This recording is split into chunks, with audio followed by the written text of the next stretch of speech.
শীঘ্রই জনপ্রশাসন সংস্কার কমিশন গঠন করবে সরকার, জানালেন নজরুল ইসলাম খান। নির্বাচনী প্রতিশ্রুতি পূরণে কাজ করার অঙ্গীকার। হত্যা চেষ্টা মামলা বিচারপতি খায়রুল হকের জামিন বহাল, মুক্তিতে বাধা নেই, আদালতে অনুমতি ছাড়া দেশ ত্যাগ নয়। তিস্তা সংকট মোকাবেলায় কাজ করছে সরকার, জানালেন পানি সম্পদ মন্ত্রী। রাজনৈতিক জটিলতায় চরম হুমকির মুখে মানুষ, মন্তব্য বিশেষজ্ঞদের। এবং 3,09,000 রোহিঙ্গাকে রাখাইনে বাসিন্দা হিসেবে মিয়ানমারের স্বীকৃতি, নিরাপত্তা পরিস্থিতি উন্নতি সাপেক্ষে ফিরিয়ে নেয়ার আশ্বাস।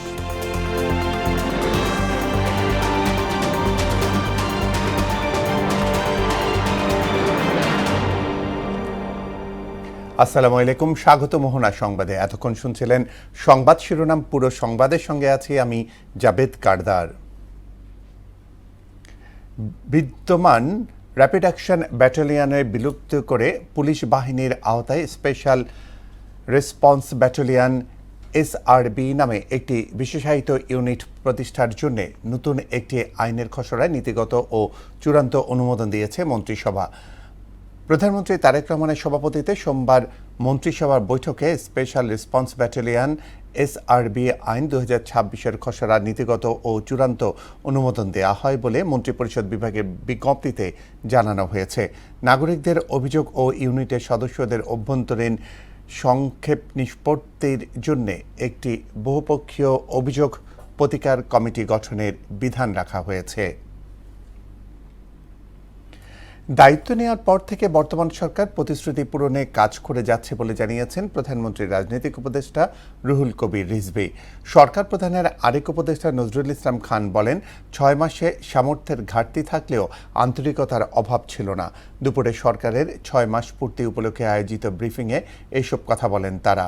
আর প্রধানমন্ত্রীর কার্যালয়ের মুখপাত্র মাহাদি আমিন বলেন, অল্প সময়ের মধ্যেই নতজানু পররাষ্ট্রনীতি থেকে বেরিয়ে এসেছে সরকার। তানজিদ ভূঁইয়ার প্রতিবেদন। ইতোমধ্যেই 6 মাস পূর্ণ করেছে তারেক রহমানের নেতৃত্বাধীন সরকার। এই পথ চলায় প্রত্যাশা আর প্রাপ্তির নানা দিক নিয়ে মতবিনিময় সভার আয়োজন করে প্রধানমন্ত্রীর প্রেস উইং। এতে প্রধানমন্ত্রীর প্রেস সচিব সালেহ শিবলি বলেন, 180 দিনেই মানুষের মর্যাদা ফিরিয়ে দিয়েছে সরকার। জনগণের কল্যাণে কাজ করার জন্য সেখানে নির্বাচনী একটি ইশতেহার ছিল। আপনারা জানেন যে নির্বাচনী ইশতেহারের 31 দফা, প্রত্যেকটা দফাকে বাস্তবায়ন করা, আমি মনে করি যদি সাফল্যের কথা বলতে যাই, এটিও একটি সাফল্য আমাদের সরকারের। অনুষ্ঠানে সরকারের গৃহীত পদক্ষেপ এবং পরিকল্পনা বাস্তবায়নের কর্মপরিকল্পনা তুলে ধরেন প্রধানমন্ত্রীর কার্যালয়ের মুখপাত্র মাহাদি আমিন। তিনি বলেন, আইন শৃঙ্খলা উন্নতি সহ বিনিয়োগ বান্ধব নীতিমালা গ্রহণ করা হয়েছে। বিশেষভাবে আনোয়ারা এবং মংলাতে আমরা দেখছি সেখানে বিভিন্ন ব্যবসা বান্ধব কিভাবে ইকোনমিক জোন তৈরি করা হয়েছে এবং বিশ্বের বিভিন্ন দেশের ব্যবসায়ীদের অনুরোধে বিভিন্ন বন্দরগুলো যেন 24 ঘন্টা চালু থাকে সে বিষয়ে উদ্যোগ নেওয়া হয়েছে। 6 মাসের অজস্র জনসম্পৃক্ত কর্মসূচিতে মাননীয় প্রধানমন্ত্রী দেশ জুড়ে যেখানে গিয়েছেন ঠিক একইভাবে জনগণের ঢল নেমে এসেছে। জনগণের সে আস্থা এবং বিশ্বাসকে ধারণ করেই বর্তমানে আমাদের যে সরকার সেটি বারবার জনগণের প্রতি, দেশের মানুষের প্রতি দায়িত্ব এবং দায়বদ্ধতা নিয়ে গিয়ে চলেছে। বাক স্বাধীনতা ও মানবাধিকার নিশ্চিতের পাশাপাশি নতজানু পররাষ্ট্রনীতি থেকে বেরিয়ে আসার কথাও বলেন তিনি। আমরা এমন একটি বাংলাদেশ গড়ে তুলতে চাই যেখানে বিশ্বের প্রতিটি দেশের সাথে দ্বিপাক্ষিক এবং বহুপাক্ষিক সম্পর্কের ভিত্তি হবে সমতা, ন্যায্যতা এবং মর্যাদা। সরকারের পক্ষ থেকে একটি বিশেষ কারণে জোরালো ভাষায় ক্ষুব্ধ প্রতিবাদ করা হয়েছে, কারণ আমরা বিশ্বাস করি বাংলাদেশের অভ্যন্তরীণ বিষয়ে কারো কোনো হস্তক্ষেপের ক্ষমতা নাই। প্রধানমন্ত্রীর রাজনৈতিক উপদেষ্টা রুহুল কবির রিজভী বলেন, মেগা প্রজেক্টের আড়ালে মেগা দুর্নীতি করেছে ফ্যাসিস্ট সরকার। তবে বর্তমান সরকার নির্বাচনী প্রতিশ্রুতি পূরণ করে যাচ্ছে। সোনালী ব্যাংক, বেসিক ব্যাংক, একটার পর একটা ব্যাংক লোপাট হয়ে গেল। অর্থনীতির এক কঠিন অবস্থা। লোক দেখানো কিছু মেগা প্রজেক্টের নামে মেগা লুটপাট, মেগা দুর্নীতির আমরা রূপকথার সমস্ত গল্প সেই সময় শুনে এসেছি এবং যেটা অত্যন্ত বাস্তব এবং অত্যন্ত সত্য।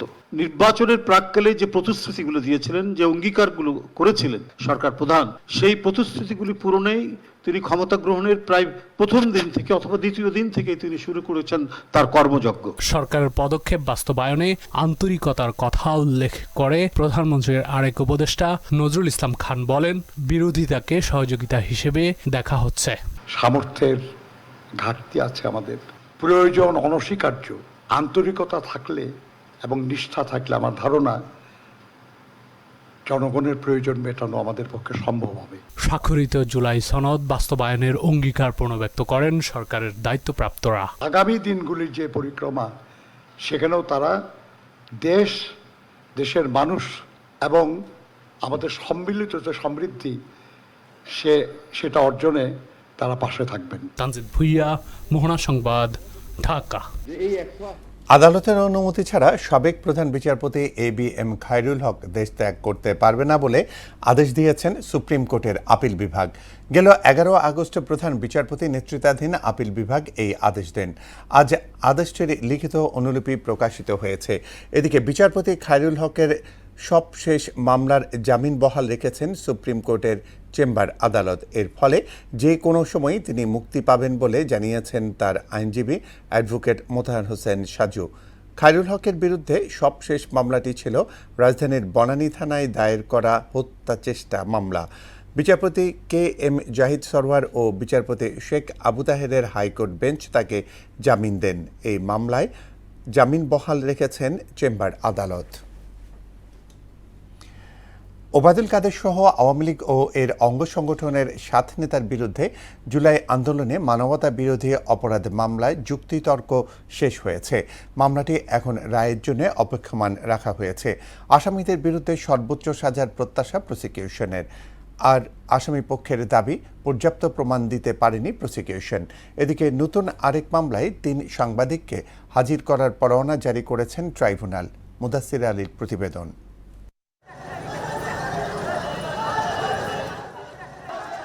জুলাই গণ অভ্যুত্থান চলাকালে আওয়ামী লীগের সাধারণ সম্পাদক ওবায়দুল কাদের, বাহাউদ্দিন নাসিম, মোহাম্মদ আলী আরাফাত, ছাত্রলীগের সাদ্দাম ও ইনান এবং যুবলীগের পরশ, এই 7 জনের বিরুদ্ধে মানবতা বিরোধী অপরাধ মামলায় যুক্তিতর্ক শেষ হয়েছে। আন্তর্জাতিক অপরাধ ট্রাইব্যুনাল 2-এ এখন মামলাটি রায়ের জন্য অপেক্ষমান রাখা হয়েছে। আসামিদের সবাই পলাতক। আসামিদের বিরুদ্ধে অপরাধ প্রমাণ ও সর্বোচ্চ সাজার প্রত্যাশা প্রসিকিউশনের। ঢাকা বিশ্ববিদ্যালয়ে যে 15 জুলাই হামলা হয়েছিল, প্রকাশ্যে আগ্নেয়াস্ত্র, লেথাল উইপন, পিস্তল ব্যবহার করে সরাসরি গুলি করার ছবি আমরা ট্রাইব্যুনালে দিয়েছি, ভিডিও দিয়েছি, এগুলো ডকুমেন্টারি এভিডেন্স দিয়েছি, যার থেকে আমরা ট্রাইব্যুনালে আর্গুমেন্ট করেছি যে এটা হলো ওয়াইড স্প্রেড অ্যান্ড সিস্টেম্যাটিক অ্যাটাকের উৎকৃষ্ট একটি উদাহরণ। তবে রাষ্ট্রনিযুক্ত আসামি পক্ষের আইনজীবীদের দাবি পর্যাপ্ত প্রমাণ দিতে পারেনি প্রসিকিউশন। পরশ, ইনান, সাদ্দাম, এই যে বললেন কর্মীরা যে পেটাচ্ছে, এখানেই তো প্রশ্নটা যে কর্মীরা পেটালে সে যেই মানুষটা পেটাচ্ছে, নাম্বার 1 সে কর্মী কি না সেটা কি ভালোভাবে বিয়ন্ড রিজনেবল ডাউট পর্যন্ত প্রসিকিউশন এস্টাবলিশ করতে পেরেছে? কোন সাক্ষী আমাদের এই 3 জন আসামিকে ওবায়দুল কাদের, আরাফাত, বাহাউদ্দিন নাসিমকে কানেক্ট করেন। তাহলে আমরা আশা করতে পারি তাদের বিরুদ্ধে কোনো অভিযোগ, হত্যা মানে অ্যাট্রোসিটি যেটা বলা হয় আপনাদের ট্রাইব্যুনালের ভাষায়, হরর ইত্যাদি প্রমাণিত হয়নি। এদিকে নতুন আরেকটি মামলায় সাংবাদিক মোজাম্মেল বাবু, ফারজানা রূপা ও শ্যামল দত্তকে হাজির করার পরোয়ানা জারি করেছেন ট্রাইব্যুনাল বলে জানিয়েছেন প্রসিকিউটর তামিম। 14 জুলাই তৎকালীন প্রধানমন্ত্রী শেখ হাসিনার গণভবনের একটা সংবাদ সম্মেলনে কয়েকজন সাংবাদিক তাকে প্রশ্ন করার নামে কিছু উস্কানিমূলক বক্তব্য দিয়েছিলেন। এই ঘটনার প্রেক্ষিতে আজকে 3 জন ব্যক্তির বিরুদ্ধে প্রোডাকশন ওয়ারেন্ট চাওয়া হয়েছে। মুদাসসির আলী, মোহনা সংবাদ, ঢাকা। ভারতে অবস্থানরত দণ্ডপ্রাপ্ত সাবেক প্রধানমন্ত্রী শেখ হাসিনা কোন স্ট্যাটাসে সেখানে আছেন সে বিষয়ে বাংলাদেশ জানে না বলে মন্তব্য করেছেন চিফ প্রসিকিউটর আমিনুল ইসলাম। সকালে সাংবাদিকদের সঙ্গে আলাপে তিনি বলেন, শেখ হাসিনাকে ফিরিয়ে আনতে প্রয়োজনীয় আইনি প্রক্রিয়া শুরু হয়েছে। এদিকে 71-এ মানবতা বিরোধী অপরাধ মামলার আসামি আবুল কালাম আজাদের আপিল শুনানি 31 আগস্ট নির্ধারণ করা হয়েছে। আইনি লড়াই করে আনার জন্যই তো ইতিমধ্যে বাংলাদেশ সরকার ভারত সরকারের কাছে তারা আবেদন করেছে। যে আবেদনটা করেছে শেখ হাসিনাকে প্রত্যর্পণ করার জন্য যে আবেদন, এটা একটি আইনি প্রক্রিয়া। সেই আইনি প্রক্রিয়ার মধ্য দিয়ে তাকে আনার জন্য বাংলাদেশ সরকার প্রয়োজনীয় পদক্ষেপ নিয়েছে। তিস্তা সংকট কাটাতে কূটনৈতিক আলোচনা পাশাপাশি কারিগরি পরীক্ষা শেষে শীঘ্রই সরকার কাজ শুরু করেছে বলে জানালেন পানি সম্পদ মন্ত্রী শহীদুদ্দিন চৌধুরী এনি। সকালে বাংলাদেশ প্রকৌশল বিশ্ববিদ্যালয় বুয়েটে তিস্তা নদীর টেকসই ব্যবস্থাপনা শীর্ষক সেমিনারে তিনি একথা বলেন। এই সময় বিশেষজ্ঞরা বলেন, ভৌগোলিক ও পরিবেশগত বিপর্যয়, অসম পানি বন্টন এবং রাজনৈতিক জটিলতায় চরম হুমকির মুখে তিস্তা অববাহিকার জীবন জীবিকা। মফিউর রহমানের রিপোর্ট। বর্ষায় নেমে আসা পাহাড়ি ঢলের বিপরীতে শুকনো মৌসুমে চরম পানিশূন্যতা, সব মিলিয়ে তিস্তা নদীর অববাহিকায় বসবাসকারী মানুষের দুর্ভোগ এখন চরমে। বুয়েটে অনুষ্ঠিত তিস্তা নদীর টেকসই ব্যবস্থাপনা শীর্ষক সেমিনারে বক্তারা বলেন, চুক্তি স্বাক্ষরের দ্বারপ্রান্তে পৌঁছলেও গেল সরকারের নতজানু পররাষ্ট্রনীতি ও ভারতের পশ্চিমবঙ্গের আপত্তির কারণে তিস্তা পানি বন্টন চুক্তি আটকে যায়। সেমিনারে অংশ নেয় বিশেষজ্ঞরা বলেন, তিস্তা অববাহিকার মানুষের কষ্ট লাঘবে পরিবেশগত প্রভাব সঠিকভাবে মূল্যায়ন করে দ্রুতই মহাপরিকল্পনা ও চুক্তি বাস্তবায়ন করা জরুরি।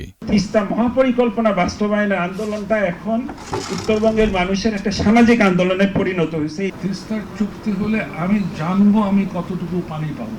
সেমিনারে দুর্যোগ ব্যবস্থাপনা মন্ত্রী জানান, প্রধানমন্ত্রী তিস্তা প্রকল্প নিয়ে একাধিকবার বৈঠকে বসে দ্রুত মতামত তৈরির নির্দেশনা দিয়েছেন। আর পানি সম্পদ প্রতিমন্ত্রী জানান, প্রধানমন্ত্রীর প্রতিশ্রুতি অনুযায়ী ইতিমধ্যেই 9 সদস্যের টেকনিক্যাল কমিটি গঠন করে টেকসই পরিকল্পনা ও তিস্তা চুক্তি বিষয়ে কাজ শুরু হয়েছে। ভারতের সঙ্গে আমরা আমাদের তিস্তা চুক্তি যেন আমরা চুক্তি করতে পারি। তিস্তা পরের হায়াকার যখন আমরা দেখি, আমরা সেই জায়গাটাকে অ্যাড্রেস করতে চাই। পানি সম্পদ মন্ত্রী বলেন, বন্ধু দেশের সঙ্গে সম্পর্কের অবনতি না ঘটিয়েই নিজেদের জাতীয় স্বার্থ রক্ষা করা হবে। তবে দ্বিপাক্ষিক আলোচনার পাশাপাশি তিস্তা পাড়ের মানুষের প্রতিশ্রুতি পূরণে তিস্তা মহাপরিকল্পনা চ্যালেঞ্জ মোকাবিলা করে এগিয়ে যাবে সরকার। বন্ধু দেশেই তো বন্ধু দেশের স্বার্থ রক্ষা করবে। আমাদের স্বার্থের প্রতি তারা নজর দেবেন। আমাদের সঙ্গে তাদের বন্ধুত্বের সম্পর্কের অবনতি হোক, এটা কখনো আমরা চাই না। দেশের স্বার্থে, জনগণের স্বার্থে আমাদেরকে এই চ্যালেঞ্জ দিয়েই তিস্তা চুক্তি এবং তিস্তা মহাপরিকল্পনা নামে হোক, আমরা সে বাস্তবায়নের দিকে এগিয়ে যাব। তিস্তা চুক্তি সম্পাদনে কূটনৈতিক প্রচেষ্টা জোরদারের পাশাপাশি নদী শাসন, ড্রেজিং ও টেকসই কারিগরি অবকাঠামো নির্মাণের মাধ্যমে তিস্তা মহাপরিকল্পনা বাস্তবায়নই হতে পারে উত্তরবঙ্গের স্থায়ী অর্থনৈতিক মুক্তির পথ। মফিউর রহমান, মোহনা সংবাদ, ঢাকা। শহীদ প্রেসিডেন্ট জিয়াউর রহমান ধর্ম ও নৃতাত্ত্বিক পরিচয়ের পরিবর্তে নাগরিক পরিচয়ের ভিত্তিতে বাংলাদেশি জাতীয়তাবাদের দর্শন প্রবর্তন করেছেন বলে দাবি করেছেন তথ্য ও সম্প্রচার মন্ত্রী জহিরুদ্দিন স্বপন। বিকেলে জাতীয় প্রেস ক্লাবে বাংলাদেশি জাতীয়তাবাদ, তারেক রহমান ও বর্তমান প্রেক্ষাপট শিরোনামে একটি বইয়ের মোড়ক উন্মোচন অনুষ্ঠানে তিনি কথা বলেন। বর্তমান সরকারের 6 মাসের কর্মসূচি উল্লেখ করে তিনি বলেন, বিগত সরকারের রেখে যাওয়া অপরাজনীতির জঞ্জাল দূর করছেন বর্তমান প্রধানমন্ত্রী। মুসলিম অমুসলিম, বাঙালি অবাঙালির পরিচয়ের যে রক্তাক্ত ইতিহাস এবং ঐতিহ্য, তার প্রেক্ষাপটে শহীদ জিয়াউর রহমান বাংলাদেশি জাতীয়তাবাদকে কাঠামোবদ্ধ করেছেন। ধর্ম এবং নৃতাত্ত্বিক পরিচয়ের বদলে নাগরিক পরিচয়ের ভিত্তিতে বাংলাদেশি জাতীয়তাবাদের দর্শনকে তিনি প্রবর্তন করেছেন। বাংলাদেশি জাতীয়তাবাদ হচ্ছে সবচেয়ে শক্তিশালী মতাদর্শ এবং যার মধ্যে লুকিয়ে আছে আমাদের সমস্ত শক্তি সম্ভাবনা। রাজধানীতে গ্যাসের জন্য ঘন্টার পর ঘন্টা পাম্পে অপেক্ষা করছে মানুষ। 2 ঘন্টারও বেশি সময় থাকতে হচ্ছে লাইনে। গ্যাস সংকটে ভোগান্তির পাশাপাশি কমে যাচ্ছে তাদের দৈনিক আয়। সংসারে খরচ চালাতে হিমশিম খাচ্ছে অনেক চালক। বিস্তারিত জানাচ্ছেন ইমদাদুল হক খান। গ্যাস স্টেশনের সামনে দীর্ঘ লাইন, গাড়িতে বসে অপেক্ষা করছেন চালকরা। কেউ ঘুমাচ্ছেন, কেউ মোবাইল দেখছেন, আর কেউ স্টেশনের দিকে তাকিয়ে আছেন বিষণ্ণ দৃষ্টিতে। একজন চালকের কাছে প্রতি ঘন্টার মূল্য অনেক। দিন শেষে গাড়ির জমা, জ্বালানি, খাবার সব খরচ বাদ দিয়ে যা থাকে তা দিয়েই চলে সংসার। কিন্তু গ্যাসের জন্য দীর্ঘ অপেক্ষা, কর্মঘণ্টা কমে যাচ্ছে, কমছে ট্রিপ ও আয়। 3 ঘন্টা 4 ঘন্টা বয়ে থাকতে হয়, গ্যাস পাই না ঠিক মতন। মালিকের জমা দিয়ে আমরা বর্তমান খুব খারাপ অবস্থায় আছি। এই মানুষগুলোর কাছে গ্যাস শুধু একটি জ্বালানি নয়, এটাই তাদের পরিবারের খাবার, সন্তানের পড়াশোনা আর ঘর ভাড়া রোজগারের অন্যতম অবলম্বন। কালকের রাত 2টা বাজে বাইরেছি, একবার খালি গ্যাস নিয়েছি 100 টাকা। এ বন্ধু গ্যাস নিতে পারি না, গ্যাস লইলে তাও ফুল ওঠে না। 100-120 টাকার 80 টাকার গ্যাস উঠলে 2-3 ডিপ মারলে আমাদের গ্যাস শেষ হয়ে যায়। লাইনে দাঁড়িয়ে থাকা এই মানুষটির হয়তো ঘরে অপেক্ষা করছেন স্ত্রী, সন্তান অপেক্ষা করছে বাবার ফেরার, কিন্তু বাবা তখনও আটকে আছেন গ্যাসের লাইনে।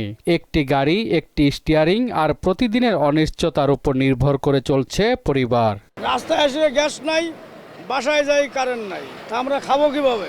আমরা শান্তি চাই, শান্তিতে থাকতে চাই, শান্তিতে ঘুমাতে চাই, রাস্তায় ইনকাম করতে চাই, 2 ডাল ভাত খেতে চাই, আমরা সেটা তো পারি না। গ্যাস সংকটে ভোগান্তিতে পড়েছেন ব্যক্তিগত গাড়ি চালকরাও। দীর্ঘ সময় লাইনে থেকে হতাশ তারা।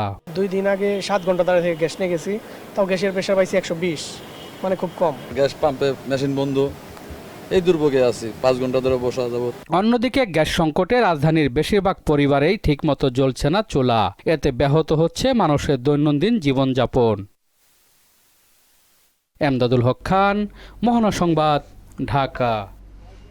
প্রথমবারের মতো বাংলাদেশে আশ্রয় নেয়া 3,09,000 রোহিঙ্গাকে স্বীকৃতি দিল মিয়ানমার।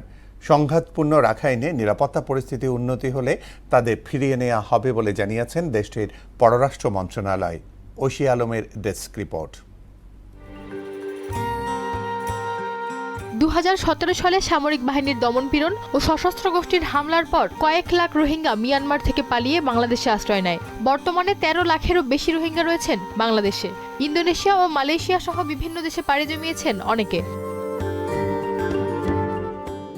এবারে প্রথমবারের মতো 3,09,000 রোহিঙ্গাকে স্বীকৃতি দিয়েছে মিয়ানমার। রাখাইনে নিরাপত্তা পরিস্থিতির উন্নতি হলে তাদের ফিরিয়ে নেওয়ার আশ্বাস দিয়েছে দেশটি। রোহিঙ্গা প্রত্যাবাসন নিয়ে দীর্ঘদিনের প্রচেষ্টার ক্ষেত্রে এটিকে গুরুত্বপূর্ণ অগ্রগতি হিসেবে দেখছে মিয়ানমার। তালিকায় থাকা 4,241 জনকে সন্ত্রাসী কর্মকাণ্ডে জড়িত বলে দাবি করে দেশটি। এছাড়াও আরও প্রায় 1,14,000 রোহিঙ্গার পরিচয় যাচাই করা সম্ভব হয়নি বলে জানায় মিয়ানমার। ঐশী আলম, মোহনা সংবাদ। বিদেশি শিক্ষার্থীদের বাংলাদেশে পড়াশোনার সুযোগ বাড়াতে ভিসা নীতি সহজ করার উদ্যোগ নিয়েছে সরকার। দুপুরে রাজধানীর একটি হোটেলে আয়োজিত সেমিনারে একথা জানান শিক্ষামন্ত্রী আ.ন.ম এহসানুল হক মিলন। বলেন, প্রক্রিয়া সহজ হলে দেশে বিদেশি শিক্ষার্থী আসার হার আরও বাড়বে। তিনি বলেন, সরকারের 180 দিনের পরিকল্পনার অংশ হিসেবে শিক্ষা খাতে নানা ইতিবাচক পরিবর্তন আনা হচ্ছে। আরও জানাচ্ছেন উষা ফেরদৌস। রাজধানীর একটি হোটেলে উচ্চশিক্ষার ভবিষ্যৎ, বৈশ্বিক মানদণ্ড এবং আন্তর্জাতিক পর্যায়ে দেশের বিশ্ববিদ্যালয়গুলোর অবস্থান শক্তিশালী করার লক্ষ্যে প্রথমবারের মতো অনুষ্ঠিত হল QS বাংলাদেশ ফোরাম 2026। এতে কৃত্রিম বুদ্ধিমত্তার যুগে শিক্ষার্থীদের ভবিষ্যৎ, কর্মদক্ষতা, শিল্পের চাহিদার সঙ্গে শিক্ষার সমন্বয়, উচ্চশিক্ষায় প্রযুক্তির ব্যবহার এবং ডিজিটাল রূপান্তরের প্রয়োজনীয়তা তুলে ধরেন বক্তারা। আমরা ইউনিভার্সিটিগুলোর মূল দায়িত্ব হিসেবে সবসময় দেখতে চাই research, knowledge creation and knowledge dissemination. বাংলাদেশের বিশ্ববিদ্যালয়গুলো QS র্যাঙ্কিংয়ে সামনে আসতে না পারার অন্যতম কারণ হিসেবে শিক্ষার্থীদের ঝরে পড়া শিক্ষা পরিবেশ ও নিরাপত্তার বিষয়গুলো তুলে ধরেছেন শিক্ষামন্ত্রী। Finally, they caused the burn approximately 1.2 million. Nearly 40% students dropped from this stage. পরে গণমাধ্যমের মুখোমুখি হয়ে শিক্ষামন্ত্রী জানান, স্কুল কলেজে নতুন শিক্ষক নিয়োগ এবং তাদের মানসম্মত প্রশিক্ষণের প্রস্তুতি শুরু হয়েছে। পাবলিক স্কুল সিস্টেমে মাদ্রাসা এন্ড স্কুলে প্রায় 77,000 শিক্ষক নিয়োগ দিতে হবে।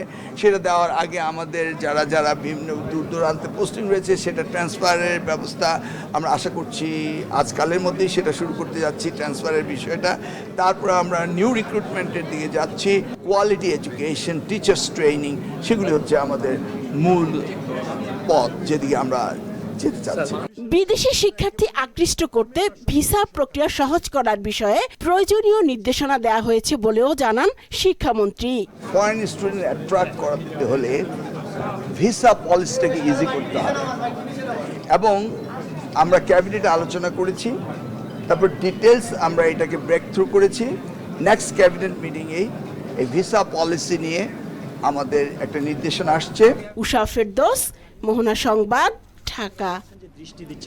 আগামী 2 সপ্তাহের মধ্যে হকারদের শৃঙ্খলার মধ্যে আনা হবে বলে জানিয়েছেন ঢাকা দক্ষিণ সিটি কর্পোরেশনের প্রশাসক আব্দুস সালাম। বিকেলে নগর ভবনের হকার ব্যবস্থাপনা বিষয়ক মতবিনিময় সভায় তিনি কথা বলেন। হকারদের জন্য নতুন নীতিমালার কথা জানিয়ে তিনি বলেন, সরকারের পক্ষ থেকে হকারদের জন্য নতুন নীতিমালা করা হয়েছে। রেজিস্ট্রেশনের মাধ্যমে হকারদের নির্ধারিত জায়গা দেয়া হবে, যেখানে সিটি কর্পোরেশন এককালীন নিবন্ধন ফি আদায় করবে 5,000 টাকা। এছাড়া বাৎসরিক নবায়ন ফি নেওয়া হবে 2,500 টাকা এবং মাসিক ভাড়া 3,000 টাকা। আন্তর্জাতিক প্রসঙ্গ। যুক্তরাষ্ট্র ও ইরানের মধ্যে যুদ্ধ বন্ধের লক্ষ্যে করা সমঝোতা স্মারক MOUর মেয়াদ শেষ হচ্ছে আজ।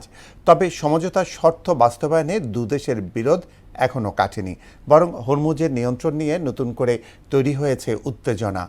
এমা শাহিনের ডেস্ক রিপোর্ট। যুক্তরাষ্ট্র ইরানের মধ্যে যুদ্ধবন্ধের চূড়ান্ত চুক্তির অনুমোদন দিয়ে 60 দিনের মধ্যে তা সম্পূর্ণ করার কথা বলেছিল জাতিসংঘের নিরাপত্তা পরিষদ। আন্তর্জাতিক সংবাদ মাধ্যম আল জাজিরার তথ্য মতে সোমবার এই সমঝোতা স্মারকের মেয়াদ শেষ হলেও এটি বাড়ানোর বিষয়ে এখন পর্যন্ত দুই পক্ষের আগ্রহ দেখা যায়নি, বরং কয়েক সপ্তাহ ধরে একে অন্যের বিরুদ্ধে সমঝোতা লঙ্ঘনের অভিযোগ করে আসছে উভয় পক্ষই।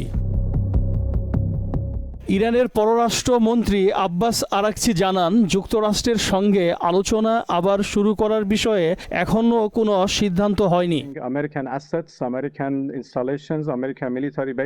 এদিকে কাতার ও পাকিস্তানের মধ্যস্থতাকারীরা ইরানের সঙ্গে বার্তা আদান প্রদান অব্যাহত রেখেছেন। আরাকচি জানান, হরমুজ প্রণালীতে নতুন নৌপথ নির্ধারণে ওমানের সঙ্গে আলাদা একটি চুক্তি নিয়ে কাজ করছে ইরান। অন্যদিকে মার্কিন প্রেসিডেন্ট ডোনাল্ড ট্রাম্প জানান, খুব শিগগিরই কৌশলগত গুরুত্বপূর্ণ এই সমুদ্র পথকে যুক্তরাষ্ট্রের ভূখণ্ড হিসেবে ঘোষণা করবেন তিনি। MR শাহিন, মোহনা সংবাদ। খেলা খবর ক্রিকেট। আসন্ন নারী এশিয়া কাপ ও এশিয়ান গেমসকে সামনে রেখে 15 সদস্যের দল ঘোষণা করেছে বিসিবি। দলের নেতৃত্ব দিবেন নিগার সুলতানা জ্যোতি, আর সহ অধিনায়ক হিসেবে দায়িত্ব পালন করবেন নাহিদা আক্তার। দলে অভিজ্ঞতার পাশাপাশি জায়গা পেয়েছেন বেশ কয়েকজন তরুণ ক্রিকেটার। আগামী 28 আগস্ট থেকে 13 সেপ্টেম্বর পর্যন্ত দুবাই আন্তর্জাতিক ক্রিকেট স্টেডিয়ামে অনুষ্ঠিত হবে 8 দেশের নারী এশিয়া কাপ। টুর্নামেন্টে গ্রুপ বিতে স্থান পেয়েছে বাংলাদেশ। তাদের সঙ্গী শ্রীলঙ্কা, ইন্দোনেশিয়া ও স্বাগতিক সংযুক্ত আরব আমিরাত। 31 আগস্ট ইন্দোনেশিয়ার বিপক্ষে ম্যাচ দিয়ে মিশন শুরু করবে টাইগ্রেসরা। শেষ করব মোহনা সংবাদ। যাবার আগে শিরোনামগুলো জানিয়ে দিচ্ছি আরও একবার।